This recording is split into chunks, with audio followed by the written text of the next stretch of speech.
aquí en el documento, Pastor Armando, usted menciona en las notas que usted nos envía, dice que su máxima revelación ha sido mediante su Hijo Jesucristo y habla de 3 puntos. Que, bueno, ya habló Dios a través de su creación, nos habló Dios a través de sus criaturas, nos habló Dios a través de sus amigos, a través de sus profetas, nos fue hablando, pero nadie mejor que su propio Hijo, y usted lo menciona aquí, es el mejor mensajero para compartir esta palabra. También menciona al Hijo, antes de Cristo nadie pudo entender realmente a Dios, ni tener la revelación del Padre que Cristo comunicó. Y después el 3er punto dice, Cristo es la misma palabra de Dios hecha carne. Si pudiera, ¿verdad? Muy bonito esto, ¿verdad? Pero explicar un poquito más, lo del Hijo me encanta, ¿verdad? Porque ya nos había hablado de muchas maneras. Claro. Dios, pero qué lindo que diga, no, le van a creer más a mi Hijo, ¿verdad? Y quién mejor que mi propio Hijo para llevar este mensaje. Pues realmente, ¿verdad? Cuando vino Jesucristo no le creyeron. O sea, ahí está la parábola que Cristo cuenta, ¿verdad? Que un ranchero, un granjero manda a su hijo, lo reciben otros maleantes o malhechores y lo matan. Y bueno, ese es un reflejo o un simbolismo de lo que le hicieron a Jesucristo.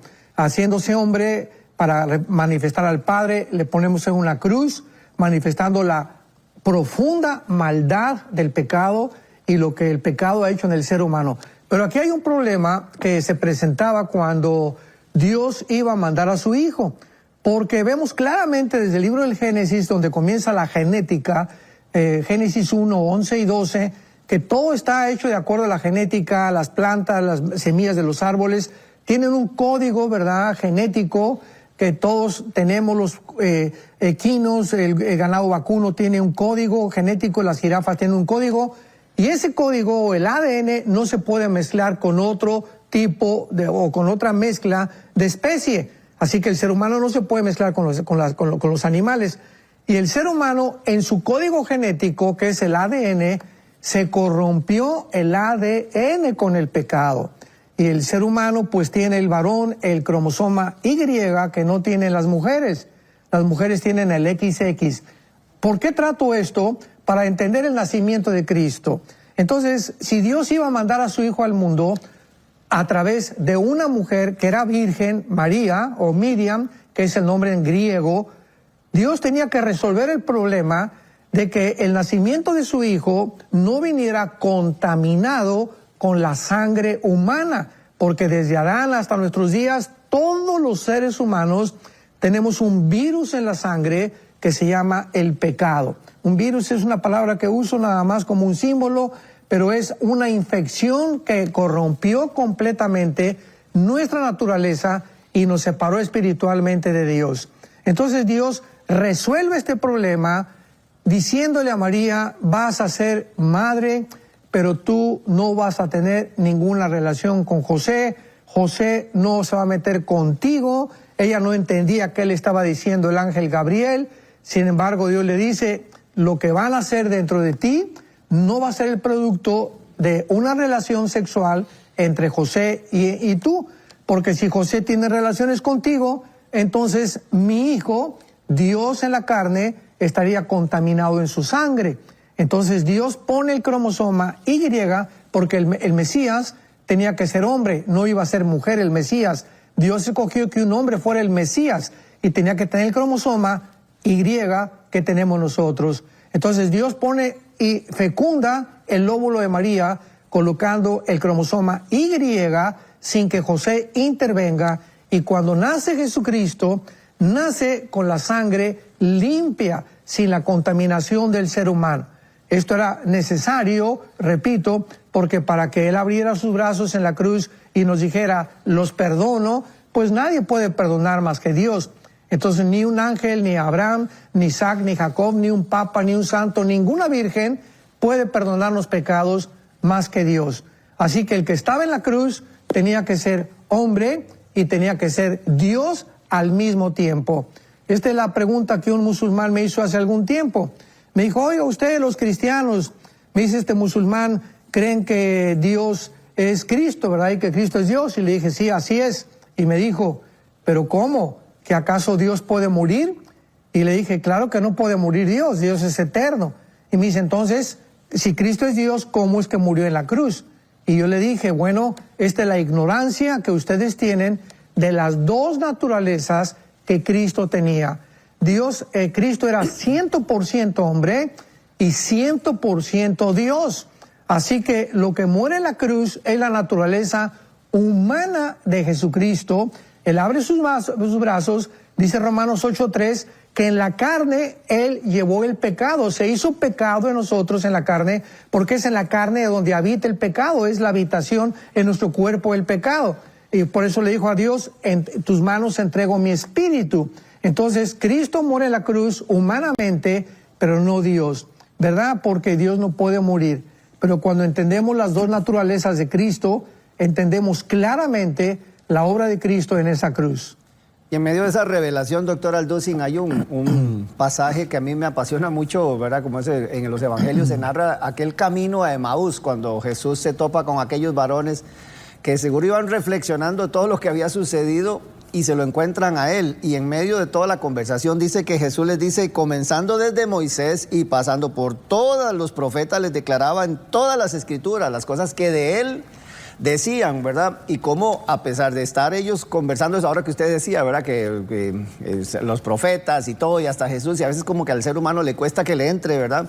Pero de pronto en el partimiento del pan, ahora que está usted reflexionando acerca de ese sacrificio que hace Jesús, dice que cuando partieron el pan, como que de pronto le fueron abiertos los ojos. Todo lo que viene a revelar aquel sacrificio, todo lo que se hablaba, lo que pasaba en el tabernáculo, el sacrificio del cordero, lo que esa sangre iba a significar, como que le fueron abiertos, como que el ser humano necesita entender que ese sacrificio es el mayor beneficio que Dios ha puesto en nosotros, porque de ahí nos garantiza la vida eterna, doctor Alducin. Claro, Jesucristo se encuentra desde Génesis 1, versículo 1, hasta el Apocalipsis 22.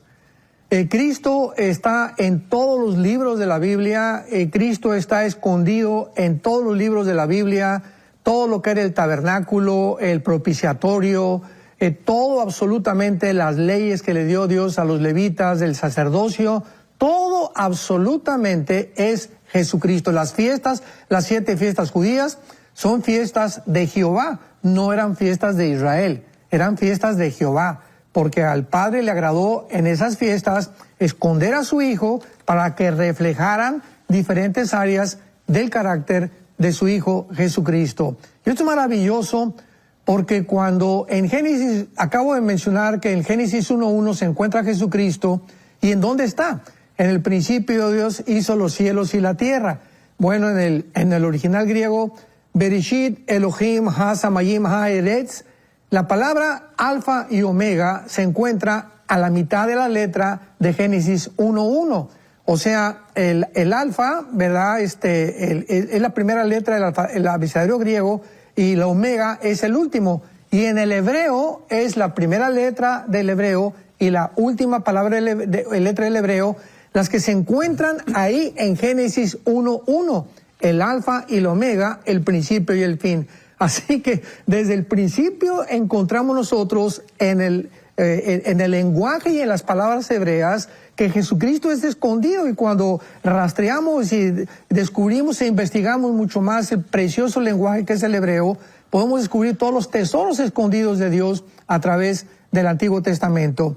Pero para terminar esta pregunta, Roger, en Isaías 44,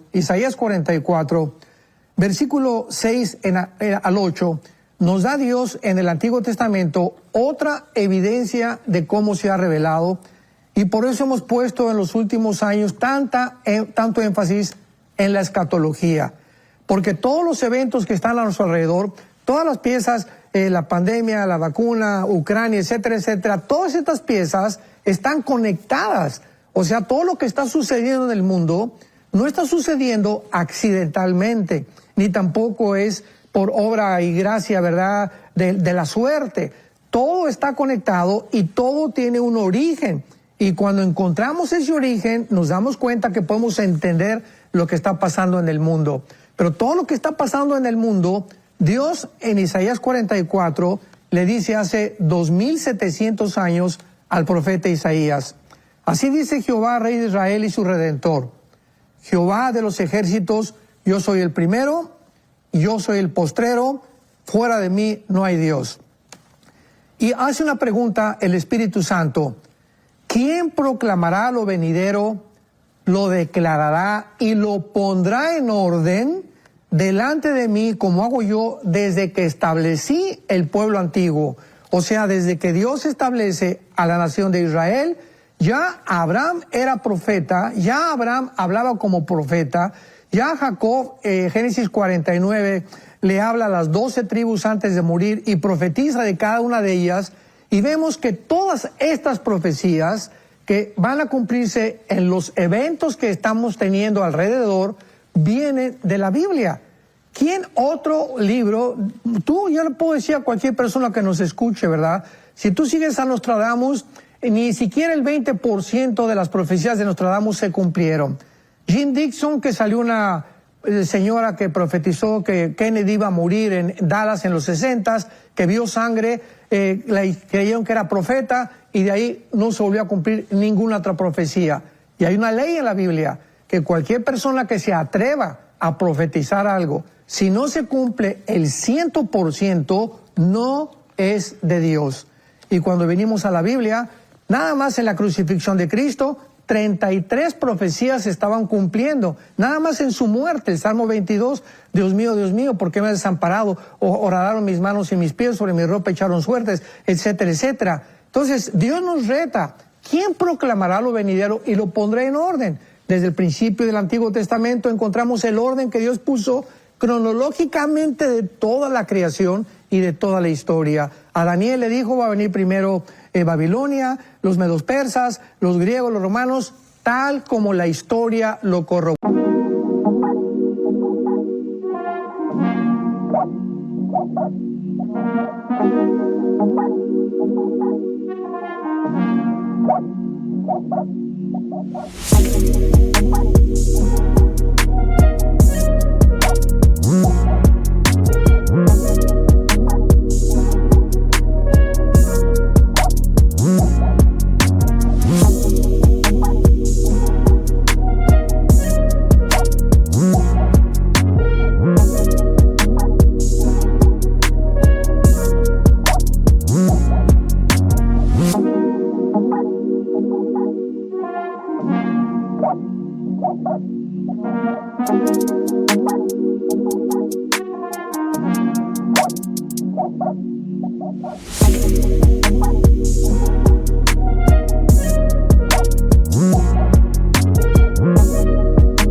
Así que cuando venimos a la Biblia no estamos hablando, especulando, hipotetizando, filosofando. Estamos viendo que la historia, la arqueología, la paleontología, la antropología se encuentra detrás de cada cosa. La gramática, las matemáticas, la química, la genética se encuentra detrás de todo lo que Dios ha escrito. Por eso dice Dios en el versículo 8 que estamos leyendo Isaías 44, no tengan miedo ni se arrementen. No te lo hice oír desde la antigüedad, luego ustedes son mis testigos, no hay Dios sino yo. Qué maravilloso que podamos, por eso, estar sacando de lo que está pasando alrededor, usar la Biblia para demostrar que estaba escrito, para que no tengamos duda alguna, ni miedo alguno, ni temor alguno, que estamos en las manos de un Dios que nos cuida y nunca nos dejará, ni nos abandonará hasta el fin de nuestra vida. Ya que estás viendo este video, déjame contarte que puedes suscribirte a nuestro canal de YouTube de una manera súper sencilla con solo darle clic en el botón de suscribir. Así vas a estar pendiente de todo el contenido que vamos a estar compartiendo y estoy seguro que va a ser de mucha bendición para tu vida.